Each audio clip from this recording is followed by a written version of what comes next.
પ્રવૃત્તિ ગઈકાલે ભાઈઓની સાથે વાત કરતો હતો પૂજ્ય દાદા પાંડુરંગ દાદા. સ્વાધ્યાયની પ્રવૃત્તિને પણ 100 વર્ષ થઈ રહ્યા છે. ભગવદ્ ગીતા પાઠશાળાને થોડુંક એટલા માટે કીધા વગર નથી રહી શકતો કે હું એ પાઠશાળાનો વિદ્યાર્થી છું.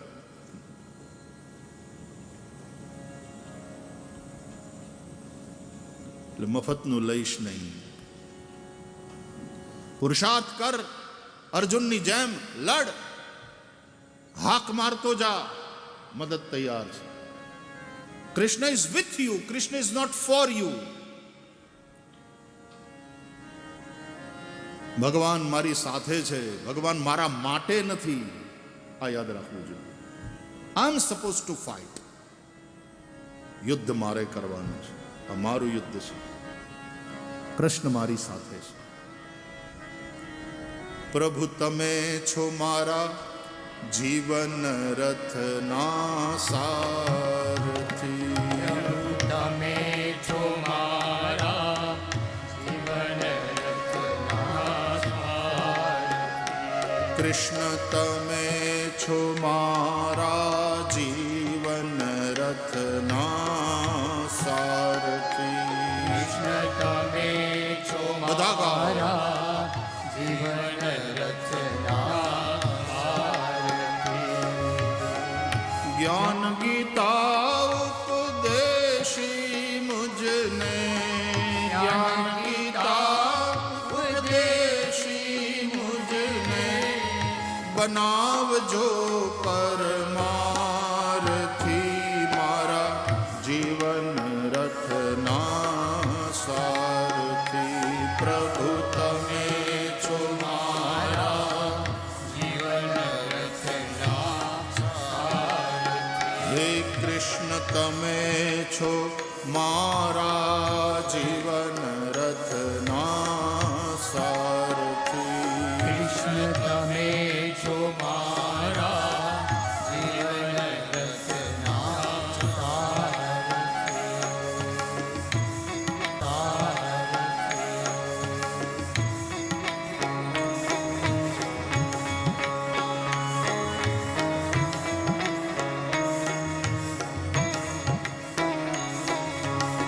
મારું તારું મનથી મૂકું.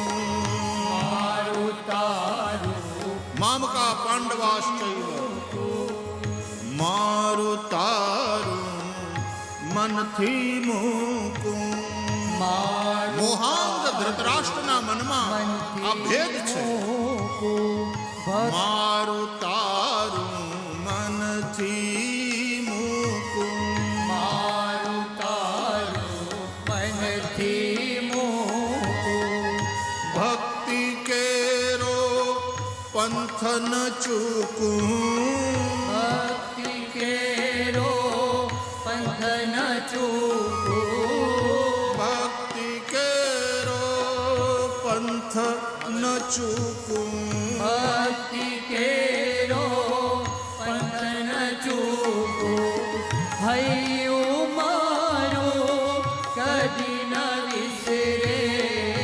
હૈયું મારું કદી ન વિસરે. આ દુનિયા છે સ્વાર્થી. મારા જીવન રથના સારથી. ઓ પ્રભુ તમે છો મારા જીવન રથના સારથી. પ્રભુ તમે છો મારા જીવન રથના સારથી. જ્ઞાન ગીતા ઉપદેશી મુજને, જ્ઞાન ગીતા ઉપદેશી મુજને, બનાવજો પરમારથી. મારા જીવન રથના સારથી. પ્રભુ તમે છો મારા જીવન રથના સારથી. ઓ કૃષ્ણ તમે છો મારા જીવન રથના સારથી.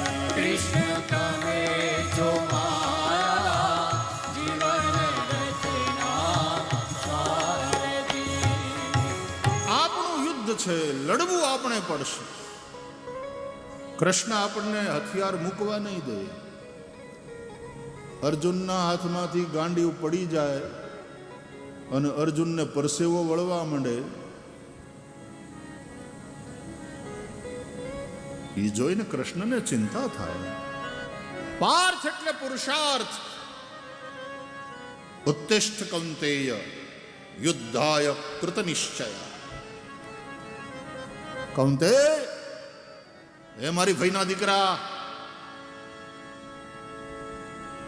તારી માં અમારી ફઈ ઈ કોઈ દી હારી નથી, તું એનો દીકરો છે. ઉઠ, ઉભો થા, યુદ્ધ કર. ગીતા એ કર્મમાં પ્રેરનારો ગ્રંથ છે.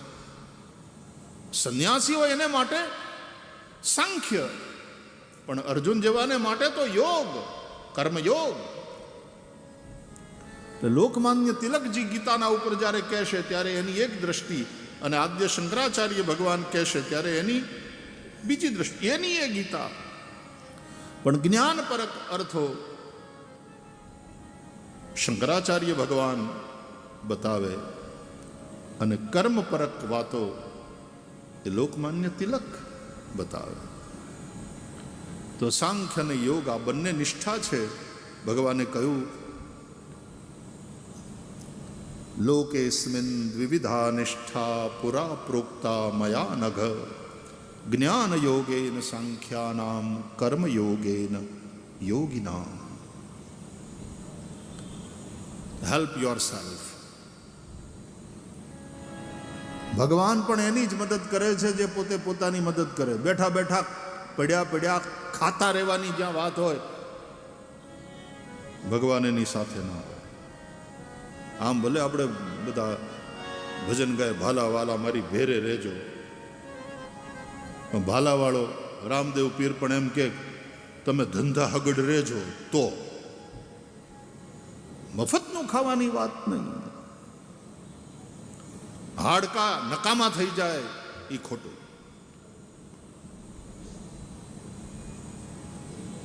જીવો ત્યાં સુધી કર્મ કરતા રહો. કુર્વન્નેવેહ કર્માણી જીજવિષે છતમ સમાહા, ઉપનિષદ કહે છે. જેનામાં રજોગુણ છે, જે સંસારી છે, કર્મ કરતા કરતા એને 100 વર્ષ પર્યંત જીવવાની કામના કરવી.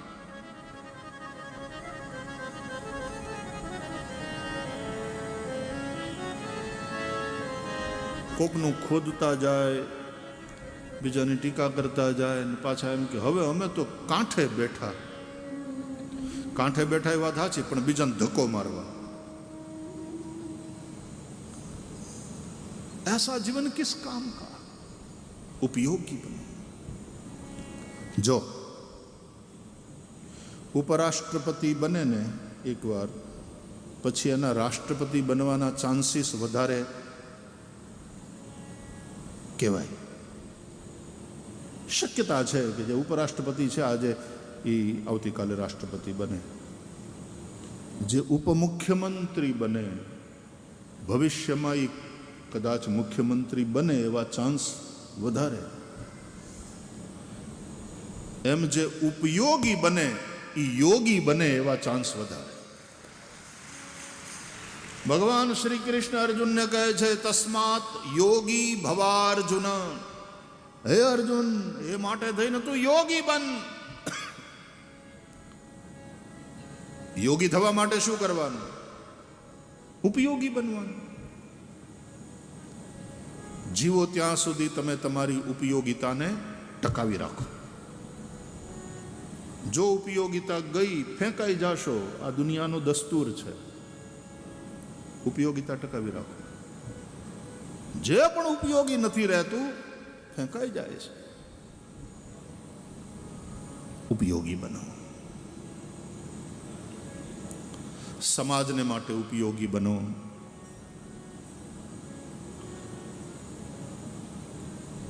ભગવાનને માટે ઉપયોગી બનો.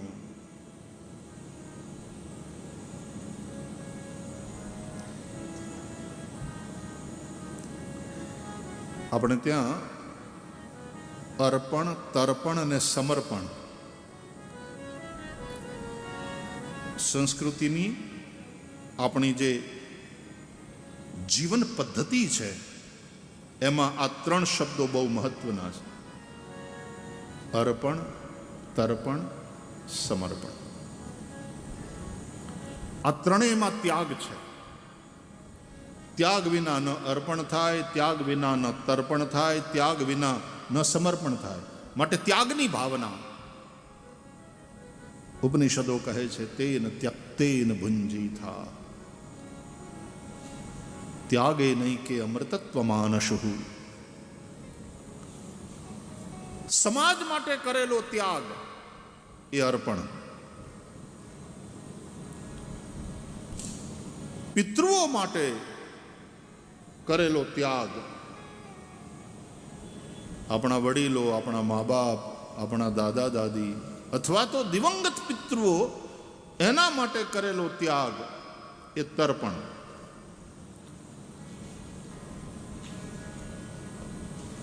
અને દેવતાઓ માટે કરેલો ત્યાગ એ સમર્પણ.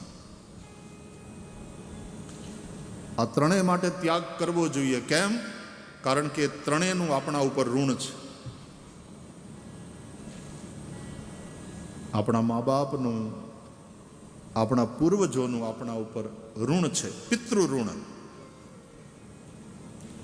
એટલે તર્પણ કરવું જોઈએ, એના માટે ત્યાગ કરવો જોઈએ, ઋણ ચૂકવવું પડે. સમાજનું ઋણ છે આપણા ઉપર, સમાજના મનુષ્યોનું ઋણ છે. હું પૈસાદાર બન્યો હોઉં તો સમાજમાં અને સમાજ થકી. હું મોટો બનીને પૂજાતો હોઉં, પ્રસિદ્ધિ મને મળી હોય તો એ સમાજ થકી. સીધી સી બાત હૈ. એટલા માટે સમાજનું મારા ઉપર ઋણ છે. સમાજ માટે હું ત્યાગ કરું. સમાજ સેવા, સમાજના ઉત્થાન માટે, રાષ્ટ્રના ઉત્થાન માટે હું જે સમય આપું, અર્પણ. સંઘ પરિવારને 100 વર્ષ થયા, શતાબ્દી વર્ષ છે. કોઈ બીજા ઉત્સવ નહીં, પણ નવા સંકલ્પો સાથે અને નવા જોશ સાથે પાછા બધા જ પૂર્ણ સમયના કાર્યકર્તાઓ હોય કે બીજા કાર્યકર્તાઓ હોય, એ બધા લાગ્યા છે સમાજોત્થાન, રાષ્ટ્રોત્થાન, ભારતીયતાની રક્ષા.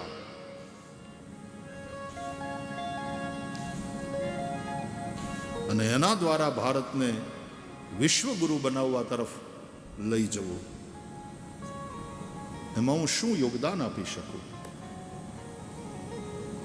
એમાં સમયનું યોગદાન એ સૌથી મોટું યોગદાન છે ને સાહેબ. સંપત્તિનું યોગદાન એના કરતાં સમયનું યોગદાન એ વધારે મહત્વનું. કારણ કે સંપત્તિ તમે આપો તો પાછા કમાઈ લો, પણ જ્યારે તમે સમય આપો છો ત્યારે તમે તમારા જીવનનો એવો હિસ્સો આપી દો છો જે પાછો તમને ક્યારેય મળવાનો નથી. એને તમે પાછા કમાઈ શકવાના નથી. પણ સમય સાર્થક કરવાનો છે. આ કથામાં આપણે બેઠા છીએ, આ સમય આપણને થોડો પાછો મળવાનો. આ સમય જે કથામાં ગયો એ ગયો, પણ નકામો નથી ગયો, સાર્થક થયો. ધન્ય ઘરી સોઈ જબ સત્સંગા. એ ઘડી ધન્ય છે જેમાં સત્સંગ થાય. સત્સંગ દુર્લભ છે. વ્યાસ ભગવાન કહે છે ક્ષણોત્રૈવ સુદુર્લભ નાવકાશ કદાચિત દિનમાત્રમ તથાપિતુ સર્વથા ગમનમ કાર્યમ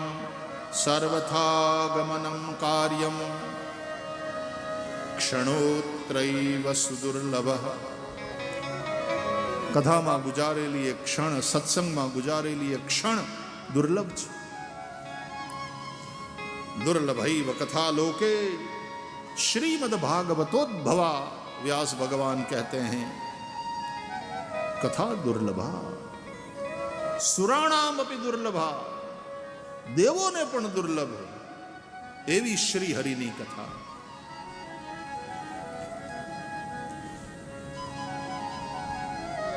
અર્પણ, તર્પણ, દેવતાઓ માટે કરેલો ત્યાગ, સમર્પણ. વાયુ દેવતા, વરુણ દેવતા જે વર્ષ્યાને લ્યો. હમણાં એક જણો મને કહેતો હતો કે આ તો જવાનું નામ નથી લેતો. આપણે એમ કહીએ ને કે તો અતિથિની જેમ આવીને વયો જાય તો હવે પૂછવાનું મન થાય છે, અતિથિ તુમ કબ જાઓગે? આ બહુ કરી ભાઈ, હવે હવે હવે પધારો. પાછા હવામાન ખાતાવાળા કે ચોમાસાએ વિદાય લીધી એમ હશે.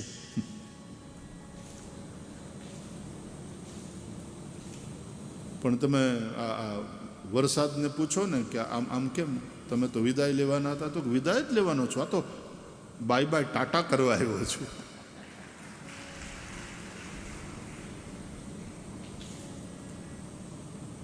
કે બહુ સારું લ્યો, હવે આવજો પાછા આવતા ચોમાસે. તો કે નહીં, એમ તો વચ્ચે વચ્ચે યાદ આવશે તો વળી મોઢું દેખાડી જશું. એ ટાણા વગરના મોઢું દેખાડવા આવે એ માવઠા, નહીં તો વરસાદ. મેઘ રાજા, રાજા જેવું એને માન મળે. તો વરુણ દેવ, સૂર્યદેવ, ચંદ્રદેવ, વાયુદેવ, અગ્નિદેવ, પ્રકૃતિના બધા તત્વોને આપણે દેવ કહીએ છીએ. એ બધા દેવો જેને આધીન છે પરબ્રહ્મ, પરમાત્મા. એટલા માટે અંગ્રેજીમાં ક્યાંક એને ડેમીગોડ્સ કહે છે. પણ આ બધા દેવતાઓનો આપણા ઉપર અનુગ્રહ છે. સૂર્ય છે તો જીવાય છે, ચંદ્રમા છે તો જીવન ચાલે છે, વાયુદેવ છે તો આપણા શ્વાસ ચાલે છે, વરુણદેવ છે તો ખેતરમાં અન્ન પાકે છે, અગ્નિદેવ છે તો આપણું જીવન ચાલે. આ બધા જ દેવતાઓને માટે કરેલો ત્યાગ એ સમર્પણ. અને એટલા માટે આપણે યજ્ઞ કરીએ છીએ. આ દેવોના નિમિત્તે આપણે અગ્નિની અંદર આહુતિ આપીએ છીએ. સ્વાહા બોલતા બોલતા, વરુણાય સ્વાહા, સૂર્યાય સ્વાહા, ચંદ્રમસે સ્વાહા. આપણી પૃથ્વી સિવાયના જે બીજા ગ્રહો છે એને આપણે દેવ કહીએ છીએ. બુધાય સ્વાહા,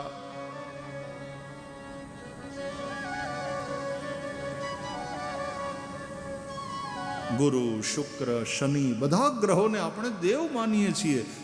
આપણો સનાતન ધર્મ આ પ્રકૃતિની પૂજા કરતા આપણને શીખવાડે છે. પ્રકૃતિને માતા ગણો, એને પૂજ્ય ભાવે તમે જુઓ. એ માં તમને દૂધ પાય, એ માં તમને વાલ કરે, એ માં થકી જ તમારો દેહ બને છે અને એ માં થકી જ તમારો આ દેહ પોષાય છે. એ માતા પ્રકૃતિનું ક્યારે શોષણ ન કરો, પૂજન કરો. અત્યારે માણસ પ્રકૃતિનું શોષણ કરવા ઉપર ઉતરી આવ્યો છે. એ પ્રકૃતિ સાથેનો દુર્વ્યવહાર છે, એ પાપ છે. નદીઓને ગંદી કરવી એ પાપ છે. તીર્થોના અંદર કપડાં ધોવા કે સાબુથી સ્નાન કરવું પાપ છે. પૃથ્વી ઉપર ગંદકી કરવી એ પાપ છે. અરે અકારણ વૃક્ષચ્છેદન પાપ છે. અહીંયા તો ભગવાનની પૂજા માટે તુલસીના પાન લેવા જઈએ તો પહેલા તુલસીના છોડની પૂજા કરીએ, પ્રણામ કરીએ, ક્ષમા માગીએ અને પછી તુલસીના પાન તોડીએ. આ પ્રકૃતિની પૂજા તો સનાતન ધર્મે આપણને શીખવાડી.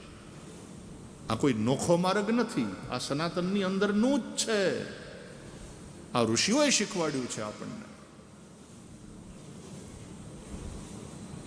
અરે તુલસીના પાન તોડતા પહેલા તુલસીની પૂજા કરી, તુલસીને પ્રણામ કરી, એની ક્ષમા માગીને પાન તોડીએ તો સવારના પોરમાં જ્યારે આપણે જાગીએ ત્યારે પૃથ્વી ઉપર પગ મૂકતા પહેલા પૃથ્વીને પ્રણામ કરી અને આપણે પૃથ્વીની ક્ષમા માગીએ છીએ. પાદસ્પર્શં ક્ષમસ્વમે. સમુદ્ર વસને દેવી પર્વતસ્તન મંડલે વિષ્ણુ પત્ની નમસ્તુભ્યમ પાદસ્પર્શં ક્ષમસ્વમે.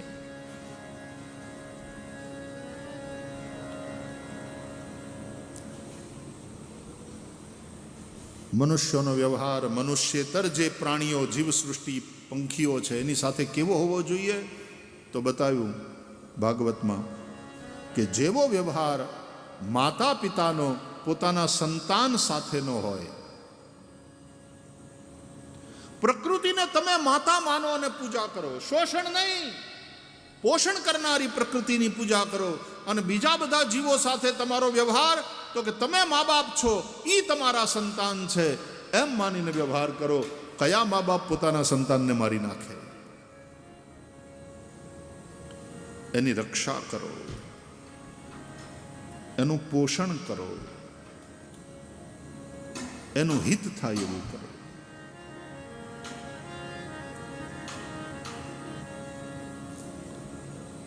આ ભાગવત આપણને શીખવાડે છે, આ ઋષિઓનો સંદેશ છે.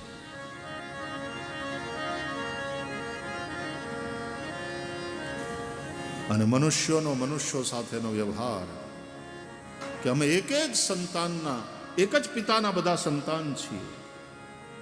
આ બધો મારો પરિવાર છે. ઉદાર ચરિતાનાંતુ વસુધૈવ કુટુંબકમ.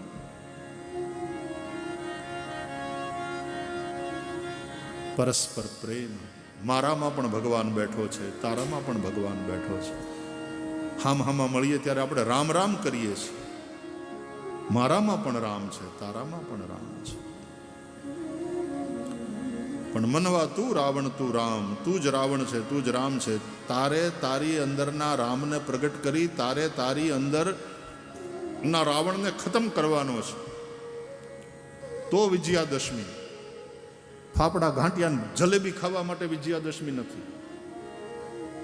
એ આનંદ લો એનો વાંધો નહીં, પણ આપણી અંદરનો રામ એવો જાગૃત થાય કે આપણી અંદરનો રાવણ ખતમ થાય. રાવણ એટલે મોહ. મહાભારતમાં ધૃતરાષ્ટ્ર મોહનું પ્રતીક છે, રામાયણમાં રાવણ મોહનું પ્રતીક છે. મોહ દશમૌલી તદભ્રાત અહંકાર પાકારી જીત કામ વિશ્રામ હારી. રાવણ એટલે મોહ. રાવણનો ભાઈ કુંભકર્ણ અહંકાર. રાવણનો દીકરો મેઘનાદ કામ. ગોસ્વામી તુલસીદાસજીએ પોતાના સાહિત્યમાં રામાયણના બધા પાત્રોના આધ્યાત્મિક અર્થ સ્પષ્ટ કર્યા છે.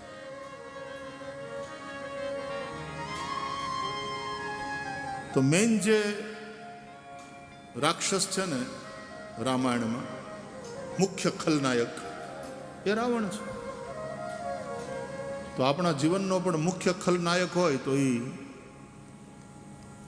મોહ છે. મહાભારતમાં દુર્યોધન કરતા વધારે ખતરનાક કોઈ પાત્ર હોય તો એ ધૃતરાષ્ટ્ર છે. મોહ. મોહ સકલ વ્યાધિન કર મૂલા.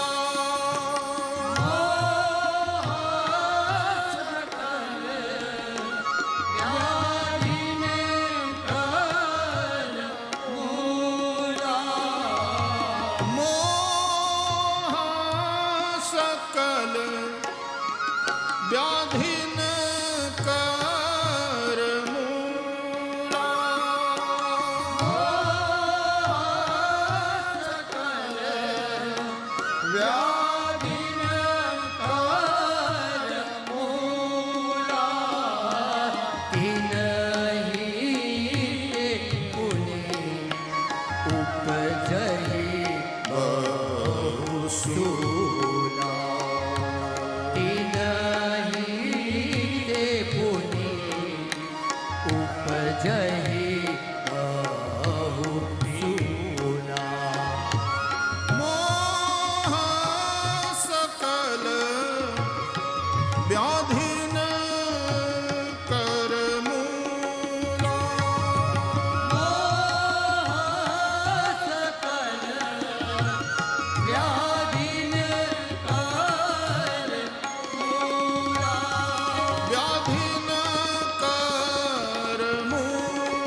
व्याधियों का मूल है, सब समस्याओं की जड़ है.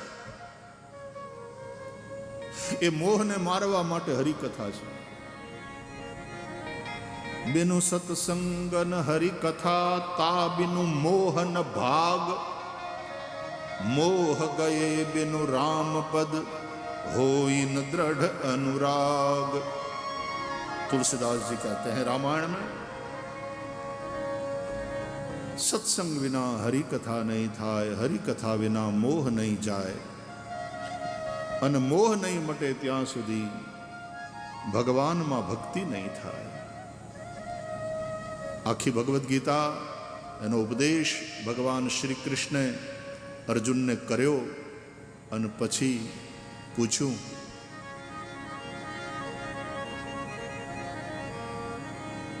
તારા સંશયો મટ્યા ભાઈ? તને સમાધાન થયું? મેં જે વાતો કીધી તને સમજાણી વાલા? અને છેલ્લે અર્જુન હાથ જોડીને કહે છે, નષ્ટો મોહ સ્મૃતિરલબ્ધા ત્વત્પ્રસાદાન મયાચ્યુત સ્થિતોસ્મિ ગત સંદેહ કરિષ્યે વચનં તવ. હે યોગેશ્વર કૃષ્ણ, મારો મોહ મટ્યો, મને જ્ઞાન થયું, મારા કર્તવ્યનું મને ભાન થયું. સ્થિતોસ્મિ ગત સંદેહ, મારા બધા જ સંદેહ મટી ગયા. અને આટલું થયા પછી પ્રસાદ લઈને ઘેર વયું જવાનું નહીં. કરિષ્યે વચનં તવ. હવે આપના ઉપદેશ પ્રમાણે હું આચરણ કરીશ. अब मैं कर्तव्य पालन के लिए प्रस्तुत हूं. કથા સાંભળીને પછી જતું નથી રહેવાનું. ના સમજાણું, આ બધું સમજાઈ ગયું, બહુ મજા આવી, બધા જ સંશય મટી ગયા ને. બહુ સારું, બહુ બહુ બહુ સરસ થઈ કથા. પછી તો પ્રસાદ લઈને ઘેર પાછા હતા એવા ને એવા નહીં. હવે કરિષ્યે વચનં તવ. હવે આ અવસર આચરણનો છે. આચરણનું નામ ધર્મ છે. ધર્મ ખાલી ચર્ચા માટે નથી, ચર્યા માટે છે. ચર્યા એટલે આચરણ.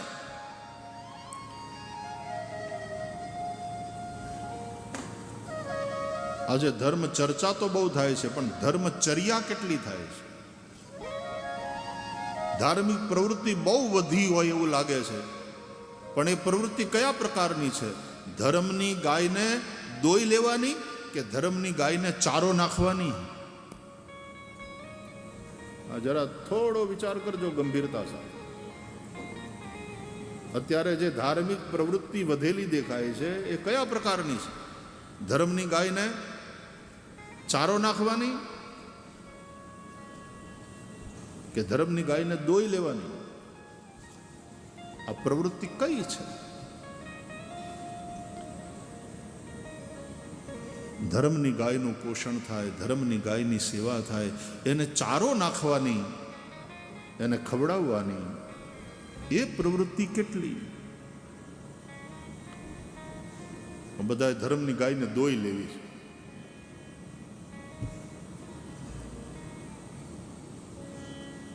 આચાર પ્રભવો ધર્મ ધર્મસ્ય પ્રભુરચ્યુત. આચરણનું નામ ધર્મ છે. ખાલી ચર્ચા નહીં, ચર્યા. ધર્માચરણ. ધર્મ ખાલી ઉચ્ચારણ માટે પણ નથી, આચરણ માટે છે. નહીં તો પર ઉપદેશ કુશલ બહુ તેરે, જે આચરહી તે નર ન ઘને રે. પરોપદેશે પાંડિત્યમ એવું કહેવાય છે. આચરણ માટે ધર્મ છે. કરિષ્યે વચનં તવ. અને એ ગીતાનું અમૃત પીજા પછી જે અર્જુને બગડાટી બોલાવી કુરુક્ષેત્રના મેદાનમાં, ધબધબાટી બોલાવી, વચ્ચે વચ્ચે વળી પાછો ક્યારેક એને મોહ પકડી લે, મારે પિતામહ ના સામે કેમ બાણ છોડાય, મારે ગુરુની સામે કેમ બાણ છોડાય. અને કૃષ્ણ વળી પાછા, એ તો શ્રી કૃષ્ણ હતા ત્યાં સતત અર્જુનની સાથે, ત્યારે ધર્મનો વિજય થયો.